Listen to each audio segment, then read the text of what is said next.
is up? Welcome back to my channel. It is Ashley. I just wanted to make a real quick intro into this video to explain some things. Everybody has their own opinion about this. Some people will say, oh, this doesn't work. There are doctors out there that will say, no, that doesn't work. Like, these people are just trying to get your money. But what I am talking about is a food sensitivity test that can be taken using your blood. They can test to see what foods you are sensitive to. I think it's like 250 foods that they run against your blood, and the whole goal here is to heal leaky gut syndrome, which is a huge problem with most Americans, but it can cause some serious problems, especially autoimmune diseases, and multiple sclerosis is an autoimmune disease. So this is me just trying to do my best to take care of my body and add the most quality to my life. What I have here is a list of foods that I am sensitive to. They range from 0, meaning that there is no sensitivity, it's not causing any problem at the time being, 1, 2, and 3. 3 being the most sensitive, meaning that I need to not eat those at all. So what our plan is with my doctor is for 30 days, I'm gonna just eat only the foods that cause no problems, only the foods that I have no sensitivity towards. And I do know people that have done this, that have taken this test, and has dramatically changed their life.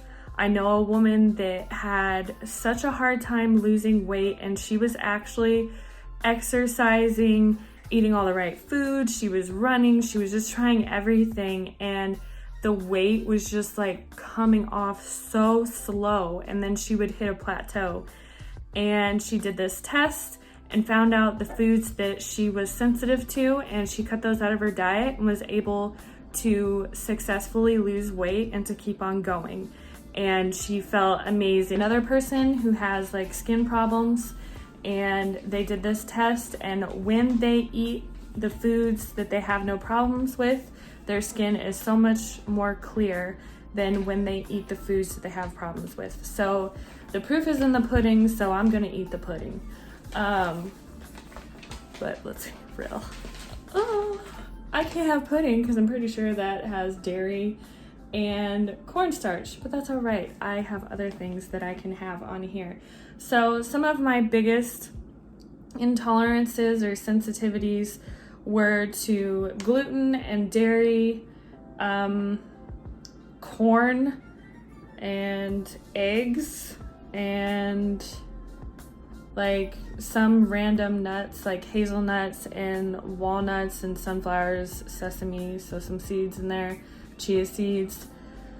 So yeah, there is a list of things that I am sensitive to, but on this list there are a bunch of foods that I can still eat, and perspective is key. So I'm gonna focus on all the foods that I can eat and enjoy those and be thankful for those foods, because I know there are people that have it a lot worse than me.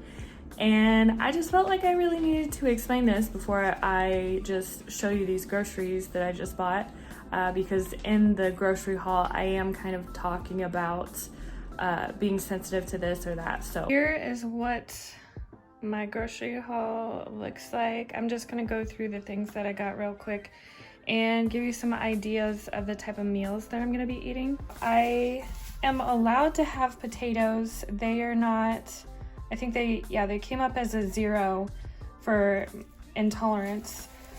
So as of right now, when I'm just focusing on what foods I have an intolerance to or a hard time digesting, I'm gonna allow myself to have potatoes. Once I start reintroducing stuff, then I'm gonna swap some stuff out, like taking out potatoes and taking out bell peppers, because I know that those do cause inflammation. However, just simply eliminating foods that you are intolerant to will reduce inflammation right off the bat. So we have rainbow colored potatoes. They're little potatoes, so most likely I will probably like cut these in half, put them in a bowl, put some olive oil in there and some rosemary and some garlic and salt and pepper and maybe some other things, and just shake it up real good and bake it in the oven. Then I have just some russet potatoes, and I have some sweet potatoes I just got too, since it's just me and my friend. I might be feeding her. She's gonna come live with me here soon just for the summer, since she is a student and doesn't want to go all the way back home. But anyways, I got some bananas, and my doctor told me to eat a lot of oats. So I got gluten-free sprouted rolled oats. So what I'm gonna do is make pancakes out of bananas, oats, and then either cashew milk or the oat milk, which probably cashew milk because that's a lot of oats. And then I got a bag of lemons. I got some fresh ground cashew butter, since almond butter and peanut butter are foods that I am intolerant to. I also got some goat cheese. This is something that is came up as a 0, so I shouldn't have any problem. And when you take like a food intolerance test and you get your results back, you need to make sure that you read the ingredients on here, because like I ended up having to put one away because it had cornstarch in it to help separate the cheese, and I can't have corn. That one was a high one. That was like 3. I have some bell peppers. I think I'm going to cut these in half and take some canned tuna and mix it with mustard, since I can't have eggs and mayo. And I can't have canola, so I can't have the vegan mayonnaise because I'm pretty sure there's canola in there. But I love mustard, so this should be good. I'm gonna cut these open and just put tuna on them and eat them instead of using bread. So I got one green one and one red one. And then we got a honeydew right here. That was one of my friendly fruits. I got a bag of Pink Lady apple. I got a bag of hemp hearts. I am gonna try to make sure that I continue to eat a lot of omega fatty acids, because that helps the brain a lot, which is why I made sure that I got some cashew butter. I'll probably be adding this to my oatmeal along with fruit. It'll be a go-to for me.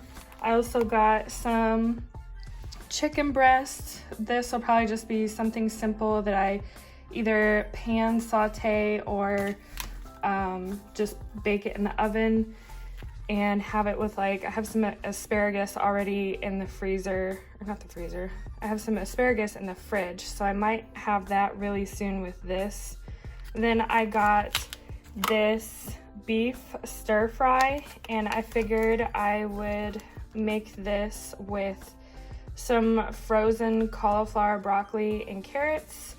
And then I got some tomatoes and 1 cucumber so that I can make like maybe like some type of like salad with just a bunch of vegetables in it. Also got some kombucha. I am getting ready to start a batch, but you know, that takes a while to be ready, so I just wanted to make sure that I get some.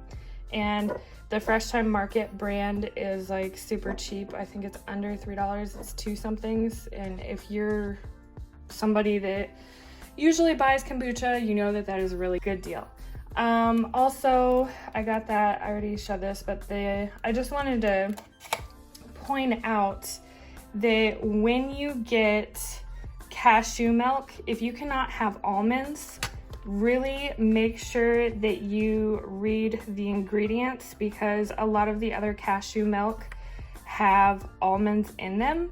So I made sure that I double checked on that one. And then I also got that oat milk, so hopefully I like that. This I'll probably be using for smoothies. This will be for like my oatmeal. This was super expensive. I just bought it to see if I like cashew milk, because if I do, I will just start making my own cashew milk, because I'm not about to be spending, I think this was like $6 or $7.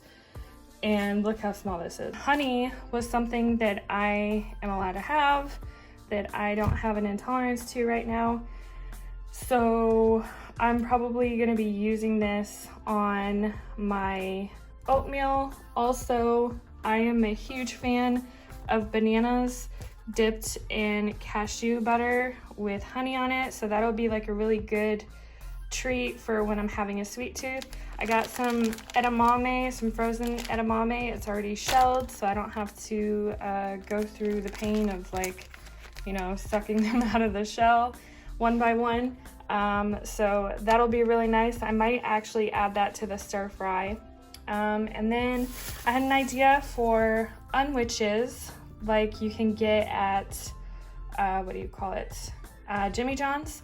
So I just bought a thing of romaine hearts. So I will be using that for my bread. And then I am, for some reason, not intolerant to Swiss cheese. I don't know if there's like a different level of enzymes, or I have no idea. You have to make sure that you read the ingredients that is in cheese and lunch meat, because they add cornstarch to a lot of stuff. So I got some uncured ham. Again, this is just ham, water, and sugar, I think, and celery powder and cherry powder. And then I got just some turkey. So for my unwitches, I will just be like having some meat on there, some cheese, maybe some cucumber on the lettuce with a drizzle of mustard, and that will be like a quick, easy meal to make. So this is all I got for, this will probably last me for like 2 weeks. We will just see. I already have some stuff that is still in the fridge. So yeah, I hope you liked this video. If you have any ideas of recipes that I can make with these ingredients, go ahead and leave them down below in the comments. I would greatly appreciate that.